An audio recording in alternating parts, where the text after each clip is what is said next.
Hi, I'm Toby Hodges. This is the Cannes Yacht Show 2023, and here is one of the most amazing new world debuts here.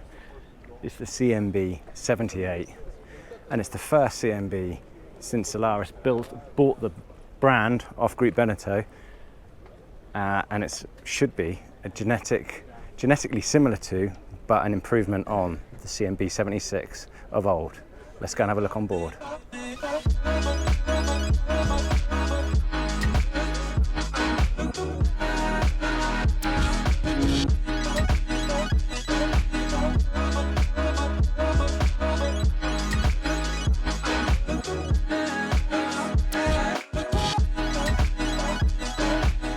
So from before we board the boat from the transom here, you can see it still has this garage, which was really useful on the 76. The improvement being you don't have to fit rollers to it anymore to launch that Williams 395. You just lift this hatch here and there are integrated rollers on that big aft platform, and you might just be able to see a little bit here, the beam.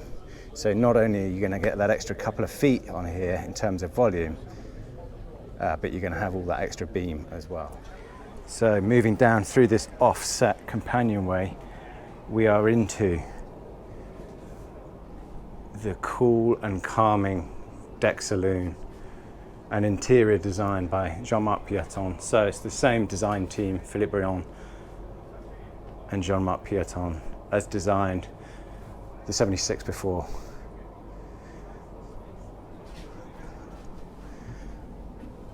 And yes, you feel a little bit more beam in here, but wow, what a lovely place. So it's designed more, I guess, to suit an owner with a couple of crew. And by that I mean, for example, here there would have been a chart table, but as this deck saloon is going to be used by the owner and guests, they don't really want the skipper or crew in there at the chart table, so that's now moved aft. So the aft of here is essentially all crew area, and you get this sort of coffee table area and then a dining area to the port with those telescopic tables. So in here is space for the tables, these occasional tables to store, and then a fridge here, so say owner or guest can help themselves to drinks or again coffee further forward. So you have seated height views out of here and a lot of natural light as well. And what they've done is they've worked hard on the mixture of the wood veneers, keeping those below deck level, and then the lacquers and fabrics up above, and just a nice mix of it. So this boat has a walnut finish, which I think is really, really very nice. And yeah, a lot of the Solaris and CNB people obviously talking about the improvement over when it used to be a Group Beneteau built, and that was obviously industrial built, and they were built in modules, so it was all built outside of the boat and then put in. And this is more old school boat building where it's laminated in bulkheads. Yes, sorry, I was talking about the walnut, but that is offered in oak as well as teak as well. So you move down these steps and you're into the guest area. And then what that means is a massive forward owner's cabin, double guest there, double guest to port. And this is an area, so before it would have been a bunk cabin essentially. So if an owner was on with a couple of guests, they would have felt probably in the cheaper seats. I'm not going to feel that now. All the beds now proper rectangular ones if they want them. All cabins en suite. And that can be a twin as well. So I'll show you on the port side how those beds just slide together to form a rectangular bed. So double in that format, twin in this. And again, that lifts out so you can slide those together. Loads of headroom. Quality of finish, I must admit, does look superb, given this boat only splashed at the beginning of August. And as the Italians don't typically work in August, I'm sure they need to get this finished. They've done a pretty good job to get it here for early September in this condition. So then moving forward, I mean, this is the main bulkhead here, look, and then from forward of this is all the owner's suite.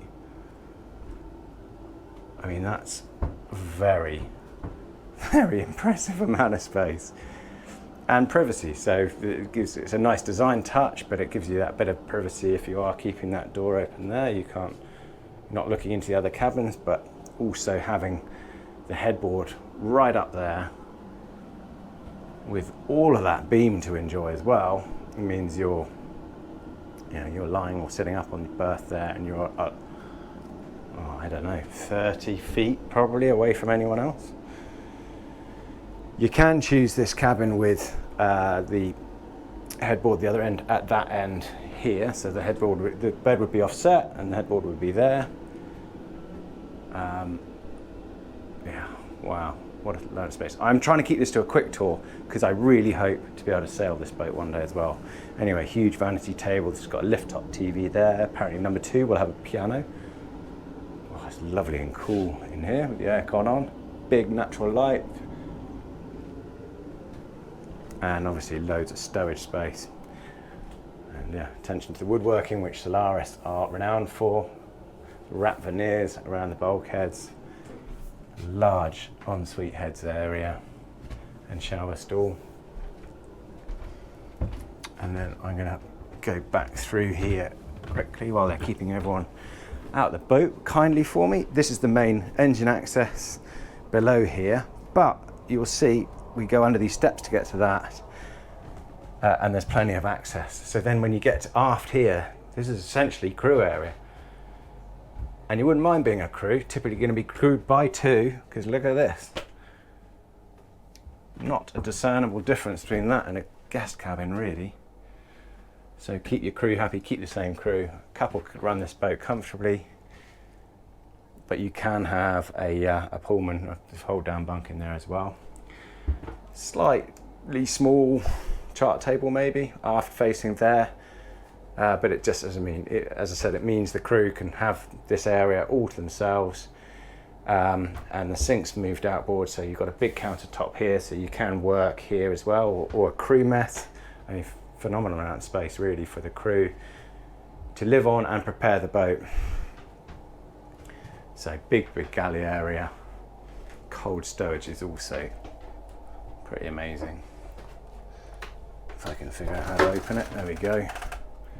A very well stocked fridge and freezer there as well, with an optional fridge in there. And this still retains the option to have that as a deck, as an escape hatch up there, and then there is a ladder in this locker here to get up onto deck there without disturbing the guests. And then I'm going to this also. Neat little door there, doesn't take up any space, and that gives that privacy from the crew area to this deck saloon. And then this is the secondary access into the engine room under here. So double sealed with lead insulation there. And have a look at the size of this engine room and space in here. So you've got the generator there, the hydraulic power pack further forward to starboard, there's the main Volvo Penta, and just beam wide, phenomenal amount. Given that that's the main access through there, it's a lot of space to be able to get at all the servicing of the systems. Pretty impressive. So coming from aft here, one of the main improvements on deck is having no step, being able to move forward easily along the side decks. All the control lines led aft, obviously, and built around the ability to shorthand it with a small crew. So it's a slightly ramped deck there, and straight grain run on the caulking as well, nice and neat. This one also very neat hatching for the spray hood there. So this has got the boom awning out on it at the moment. You can have biminis over that, removable or fixed biminis over those helm areas. Yeah, this one's chosen in a very dark colour with no non-slip on it, but obviously that's not the norm. This also has the optional V-boom in there rather than traditionally. I mean, I think more will probably be sold as a full batten stack pack, but this obviously helps make it easier to handle from a short-handed crew. Big roller furler in the boom there, in the V-boom, and a lovely looking Hawth Bars carbon mast. You've got the mast winches there, you've got a weld for the self-tacking jib, so this is fairly conventional for CNB to have a self-tacking jib and a Genoa there on furlers. These are Reckman furlers. Another improvements on this, just having everything flush, but having these large Solomar neat deck hatches there, which Solaris favour. You've got your integrated Harken CLR windlass there, and then the sail locker in here. And again, a phenomenal amount of space in here. So obviously you can store all your sails and extra warps, etc. in here with the watertight bulkhead, and extra services contained neatly in that locker as well. But it can be a crew cabin. You could have a crew berth in there. You can see with space where a heads would go and a shower unit. However, once you've seen the crew accommodation aft on this and how the boat is all designed to be crewed, for the crew to run it from inside the boat and from aft, I'd see little point of housing them in there, especially if you wanted to keep a crew happy. So then forward of here, you've got the windlass below there, the bowsprit, integrated bow roller, no integral high-speed pad eye on this, but you've got the hydraulic hoses there to attach a pad eye onto a furling pad eye onto those fixed pad eyes on the bowsprit. They're moving aft.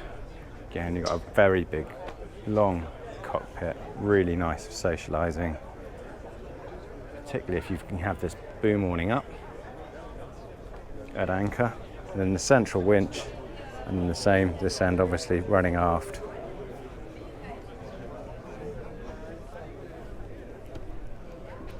Let's just hope that we can get to go on a sail trial on this soon, hopefully the end of October.